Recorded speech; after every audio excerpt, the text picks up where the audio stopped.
this week's edition of the Lion's Den. I'm Jimmy Haas for Randall Ford, 5500 Rogers Avenue in Fort Smith, fourth oldest Ford dealership in America, right here. Certainly proud of that. And something else we're awful proud of is University of Arkansas Fort Smith. I've got the coaches with me today. And guys, let's talk a little bit about what we have left in the season. Okay, we have 6 home games, 6 away games, all conference. And at the beginning of the year, we visited a little bit about goals. So, Coach, let's start with you. First of all, what was your team goals going into the season as you were preparing for the non-conference games? We just had a couple of conference games before the Christmas break, but what were your team goals at the beginning of the season? Yeah, I think every year right now you really evaluate what your year-to-year goals and dynamic are, and then what your long-term program goals are, right? So we won 18 last year, made the conference tournament our first year in the MIAA. Really wanted to build on that, take another positive step with postseason aspirations. So those were the build one after the other, try to stack good seasons type goals that the kids were really bought into.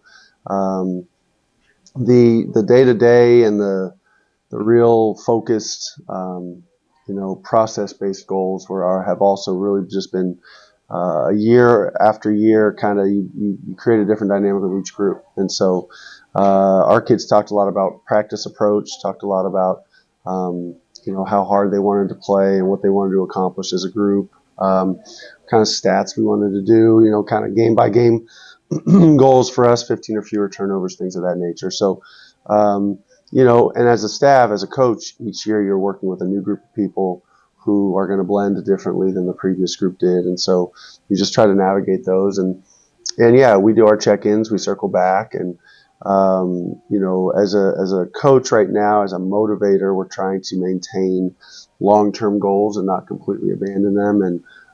And to do that, those are usually the product of the day-to-day monotonous, steps that we take as a program. So, our goals right now are really one day at a time, practice, hard and continue to improve and put ourselves in position to compete in games. Coach McAdams, when you were an assistant, everyone puts their own spin once they become a head coach on their own program. What's the biggest thing that you have taken from someone that you've been an assistant for that you feel like has worked for your program and you continued it and maybe improved it, or just said this works? Yeah, great question. I had somebody tell me early that you're a better head coach you're a better assistant coach after you've been a head coach, and I've been fortunate enough to be a long-time assistant. I got a head coaching opportunity. I went back to being an assistant coach, and I really felt that those words rang true. Just having an understanding of how things need to go, what expectations there are, and what kind of consistency is necessary, those sorts of things from the head coach role, and then putting that back into the assistant coach process. So I had the opportunity to do that, as well as work for Brooke Atkinson at New Mexico State, who just did a terrific job. Yeah, she just did a terrific job of connecting with the kids, doing things off the floor, really creating relationships, and but then also just building that rapport of accountability, and not necessarily in a controlling environment, but more in a collaborative one, of just how important it is for things to get done for the benefit and for the betterment of the entire group. And so, I've had turnover on my staff every year, just kind of the way it's been lately. And so with each new hire or each new member of our staff, I just really kind of lean into what we need to accomplish as a collective staff, what we need to accomplish as a collective program,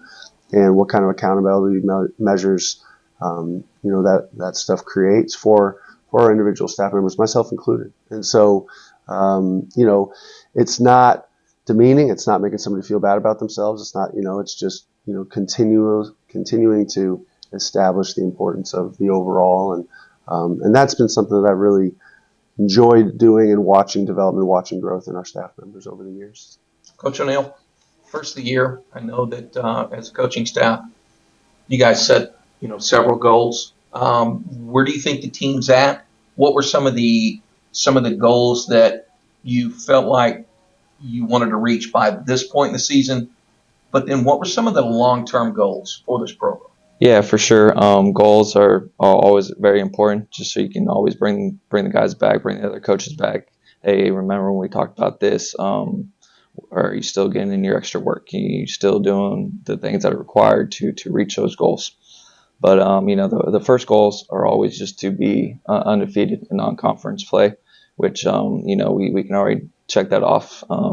We're at non-conference games. We played really, really well there. We started off hot. You talked about those two conference games were right before Christmas break. So we took care of 2 road ones, which is always very important, always really, really hard to do, definitely in our league.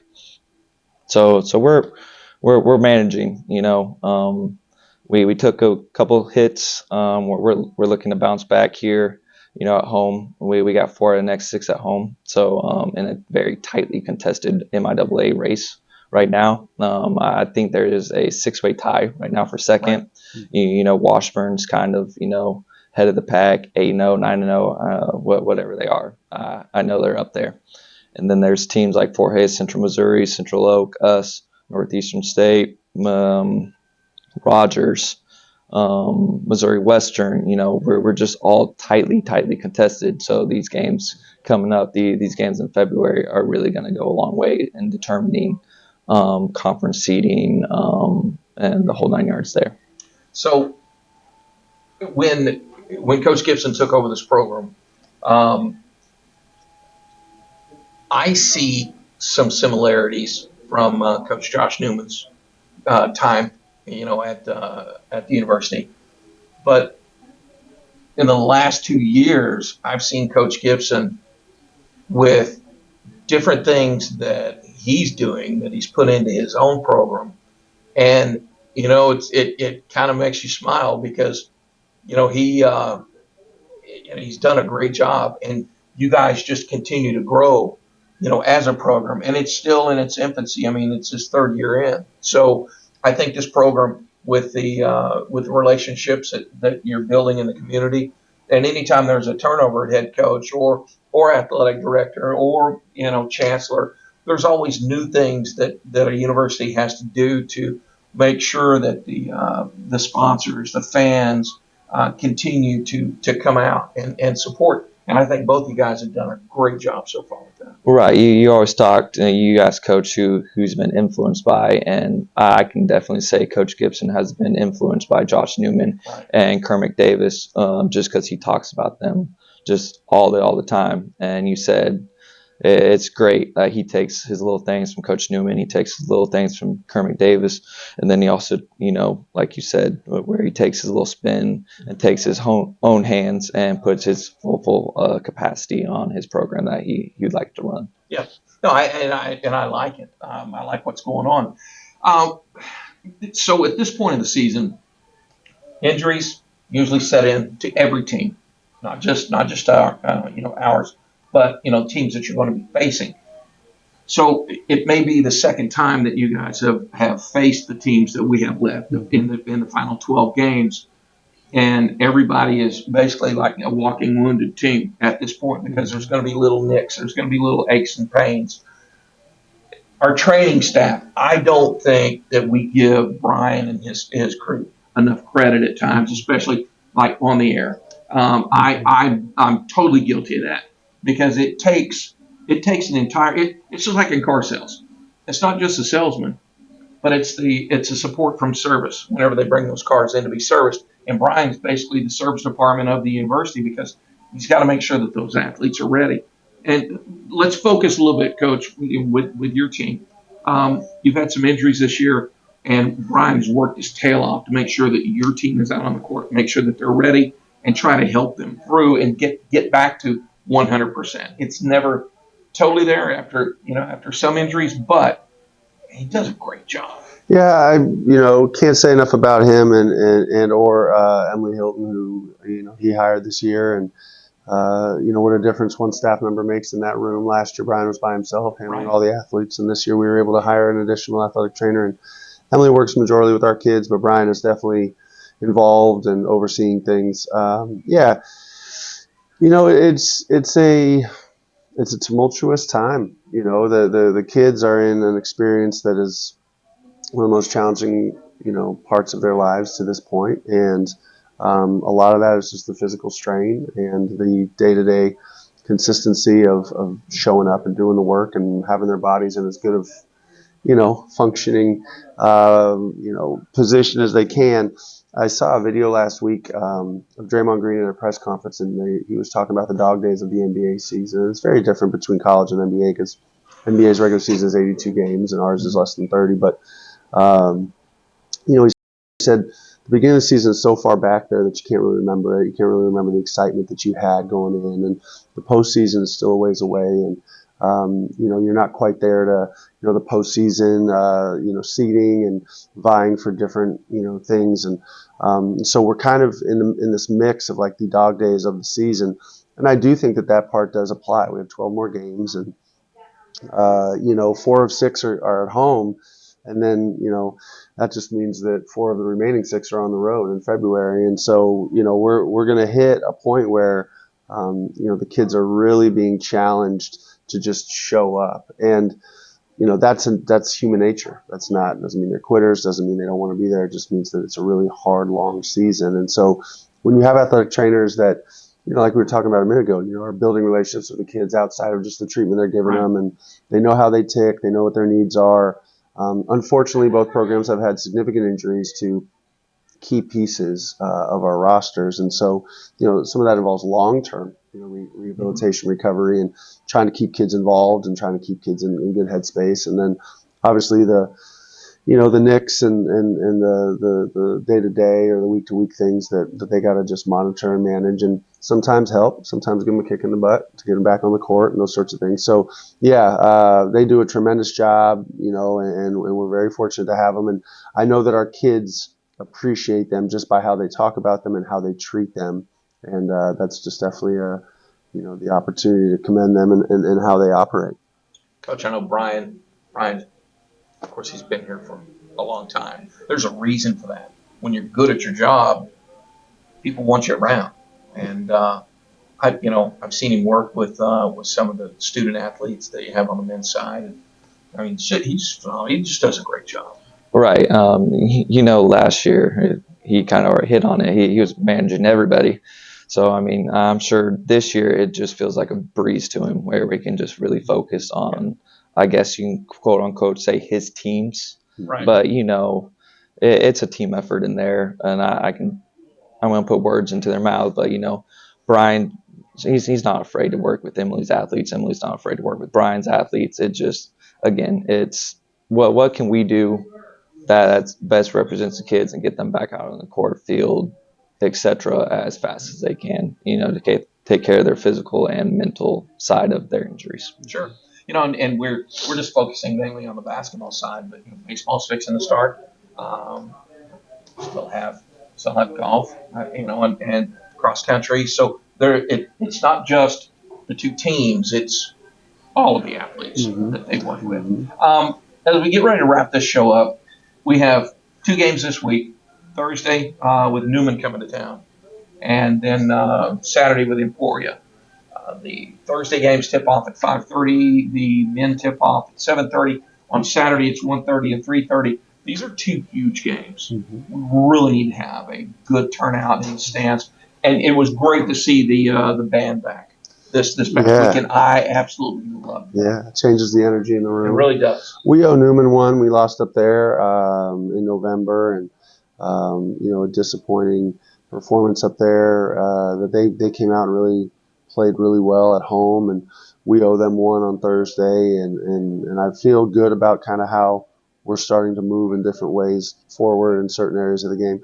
Saturday, Emporia State comes in. MJ Baker is a former JUCO coach at Eastern Florida. She does a terrific job, and first time I'll get a chance to face her, and you know, first time Emporia will come into our gym since our time in MIAA. And so, yeah, big weekend, back to a traditional week, right? Last week we just played the one game on a Friday, and this week we're back to a Thursday, Saturday set. So, yeah, excited for the kids. As I talked about on Friday with the kids after the game, you know, we are treating games just as importantly as practice when it comes to progress and growth, right? So we need to take steps forward, whether we're in the practice gym or whether we're on the game floor. And every time we get a chance to play a game, that's another opportunity for our kids to perform with the lights on and take a step forward against competition that maybe doesn't know our stuff as well, or those sorts of things. And so I'm excited as a coach to just see what this week produces as far as that continued growth, continued progress as a group. Yeah, I'm looking forward to it. Coach, 2 more massive games in the MIAA. It doesn't get any easier. Right now, UA Fort Smith's in a log jam with 5 other teams tied for second. So this week should separate the group. And not everyone's going to win. Not everyone's going to lose. So this from here on out, every game counts. But these games will set up the way the seeding is in the tournament. So each and every game, each and every possession is what it's going to come down to. Right. We talk about the margin for error. Once conference play rolls around, gets thinner and thinner. It even shrinkens even more once you already played somebody. We already seen Newman. They've already seen us.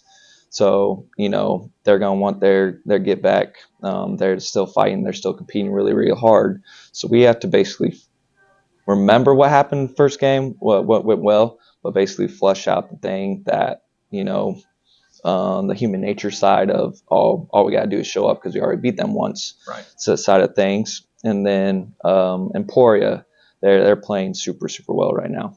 They actually just hit a buzzer beater to beat Central Missouri at home in overtime to win 89-88 over the weekend on Saturday. So they're playing with very, very high confidence. And then if they would go win on Thursday against Northeastern State, I mean, their confidence just builds, and their coaching staff does a terrific job of just keeping them level-headed, keeping them in the fight, because it could have been very easily for them just to say, hey, y'all, we're 1-5, 1-6 in conference going into the game on Saturday, but they're not. They're continuing to fight. I can't speak on how their practices are going, but I'm assuming their practices are just getting better and better in their growth. They're just continuing to go up, which is probably what they're talking about every single day. You're exactly right. Some of my favorite coaches in the MIAA are these last 12 games. So, like in the Heartland, you get to know the opposing coaches, and sitting down at a broadcast position by the visitors bench, you see the characters. You hear how they're talking to the team, what they're doing on the motivational side of it, what they're doing to correct something that's going on in the game. So it's pretty fun, and it's I get to hear a side that you guys don't get to hear as far as what they're doing when you're on the other end of the court in your huddles with the team on timeouts and stuff. So it's fun. This is my favorite time of the year. Hey, that's going to do it for this week's Lions Den. Certainly appreciate both coaches coming out and hanging out with me a little bit here at Randall Ford. This Thursday night, man, 5:30, we need to see a lot of people in the stands supporting the Lions. Women tip off at 5:30. They tip off at 1:30 on Saturday. So not a lot of money. Bring the entire family. You've got 2 days of entertainment where you can entertain everyone. So bring everyone out, and we'll see you at the stub.